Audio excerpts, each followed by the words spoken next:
முருக பக்தர் அனைவருக்கும் அசோக் குமாரின் அன்பான வணக்கங்கள். இன்னைக்கு ஒரு மாபெரும் முருக பக்தரை பற்றி தான் இந்த வீடியோவில் பார்க்க போகிறோம். அவர் யாருன்னு எல்லாருக்கும் தெரியும். இந்த வீடியோட கடைசியில் அவரோட பேரை சொல்கிறேன். அவர் யார், என்ன, எங்கே பிறந்தார் அப்படின்றத முதல்ல பார்ப்போம்.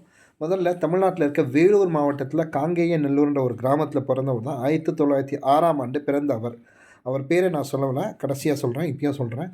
அப்படிப்பட்ட ஒரு பெரிய முருக பக்தரை பற்றி நான் இந்த வீடியோவில் சொல்கிறேன். சின்ன வயசுலேயே அவர் பார்த்தீங்கன்னா ரொம்ப ஞானமும் படிப்பறிவும் கொண்ட அந்த மனிதன்.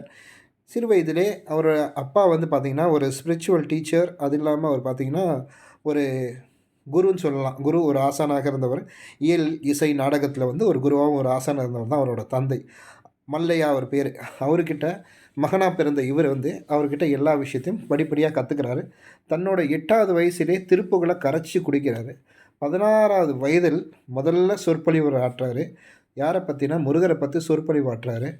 அவர் தான் நம்ம பார்க்க போகிற அந்த மனிதர். சிறு வயதிலே இசை மீது கொண்ட ஆர்வத்தால் தனது தந்தையிடமே வீணை வாசிப்பது எப்படின்னு கற்றுக்கிறாரு. அதுக்கப்புறம் பார்த்தீங்கன்னா படிப்படியாக அவரோட கவனம் பார்த்தீங்கன்னா தமிழ் மீதும் தமிழ் இலக்கணம் மீதும் படுது. அதனால தமிழை முற்றுமையாக கற்றுக்கிறாரு.